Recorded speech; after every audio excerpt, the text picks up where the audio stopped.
Good day. You are welcome to yet again another episode of Geomusings with Mansour. And today we are going to be starting a quite long series.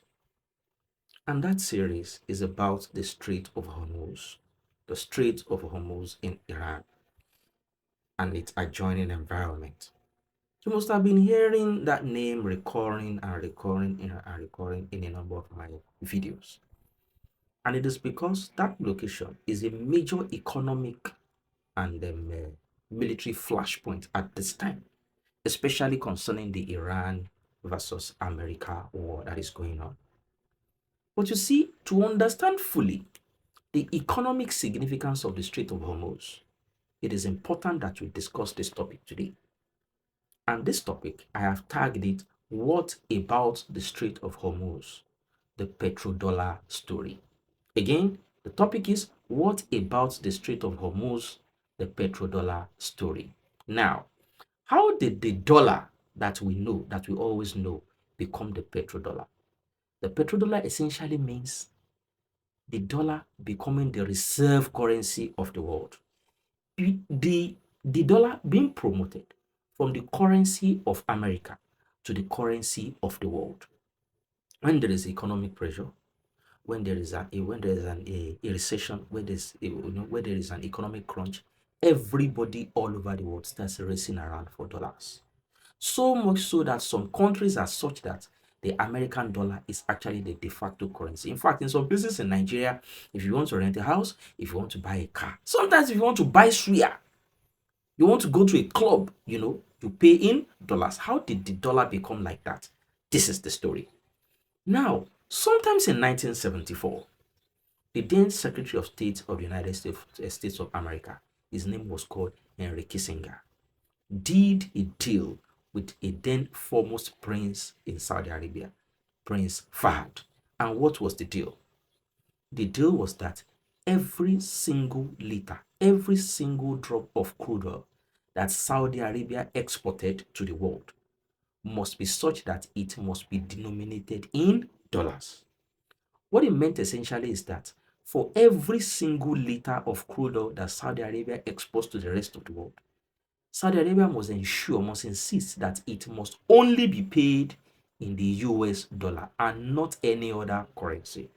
Not the Russian ruble, not the Chinese yuan, not even the British pound. Yes, as at that material time. Now, again, the other leg of the agreement was that when Saudi Arabia now earns those US dollars in millions and billions and trillions, it must now reinvest. That means it will be flush in dollars. It will have excess dollars. It must now invest those excess millions and billions and trillions of dollars in the American economy, particularly in buying US Treasury bonds. Essentially, what it means is when you sell your oil, you must only receive dollars, in return. And when you receive the dollars, you must essentially bring it to us so that we keep it for you by investing it in our economy. What does Saudi Arabia get in return? What Saudi Arabia gets in return is the security umbrella. What the security umbrella means, in return for doing this deal with us, in return for selling your oil in our currency only, and putting what you earn from that sale in our economy, we will protect you.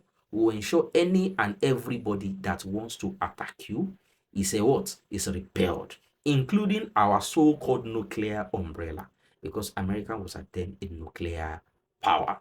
That was essentially the deal. Now, that 1974 agreement has now been such that it was supposed to last for 50 years. So it lapsed officially in 1970, in 2024. However, the agreement had gone on for so long. Saudi Arabia had raised so much money, had put so much of their petrodollars, in the US economy that it was practically impossible to suck everything out. In fact, as of, to, as of today, the Saudi Arabia has trillions of petrodollars in the USMA economy. However, a new problem now came up in 2026, especially since the Iran-Iraq war started upper Saturday. And the problem is that now the security umbrella that America promised Saudi Arabia in return has essentially floundered, has essentially been torn apart, has especially broken up. Why?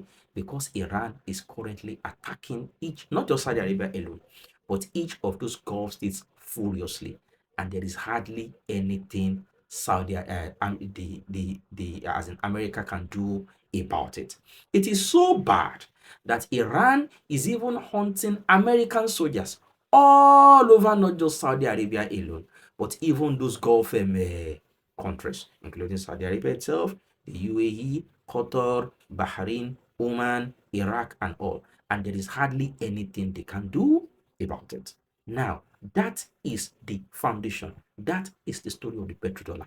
Because of that deal, because of the petrodollar deal, America has now been able to scale the petrodollar deal to virtually everything all over the world. It is because of the petrodollar that it is such that no matter the resources your country has, no matter how rich your country is in natural resources, the wealth of your country can only be determined by how much American dollars it has in the so-called foreign reserve. You remember the issue of the foreign reserve? That is where it comes from. So almost always, the foreign reserve of countries is almost always, largely denominated in the US dollar. A country can only be as rich as the US dollar it has. Whenever it sells its goods, it must always hungrily seek for US dollars to store, in its coffers. Because of that, it means that America will automatically, based on that agreement, continue to remain the richest country in the world because it is the only country that can print US dollars. Why every other country must always sell their natural resources at essentially whatever rate America or others want to buy it, so that they can have US dollars in their coffers and they can actually be functionally rich. It is also because of the concept of the petrodollar that America has now gone on, one way or the other, to capture the crude oil reserves of several other countries, to add them by crook or by hook to the to the petrodollar deal, so that America can continue to have more and more economic power. Such countries include Iraq. I'll tell a story. Some countries include, the most recent example is Venezuela. I will tell a story. Iran was supposed to be the next country that will be captured into the petrodollar deal until everything went awry and the issue went beyond what President Trump and the American bureaucracy could not handle.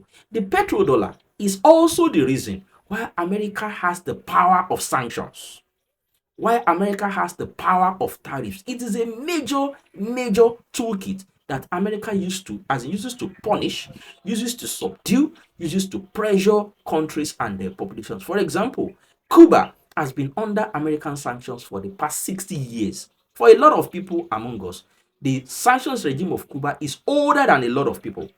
In the case of Iran, for example, the Iran has been under sanctions for what? For 47 years, largely because America has denied them the use of the dollar. America has squeezed away the dollar from them. So no matter how much resources that country has, America will continue to be able to impoverish that country because America can deny it its petrodollar. It's essentially about having something, but when you sell it out to as into someone, the currency you will be paid in is not controlled by you. You can't have your money. And because you can't have your money, you are still functionally poor. That is the story of the petrodollar. In the next part of this series, we are going to be talking more about the practical examples of how some countries are falling into the petrodollar trap. Thank you very much for joining us on this episode. See you in the next one. Again, don't forget to like, to share, to follow, and to comment. And please ask your questions. We will gladly answer them. Thank you very much.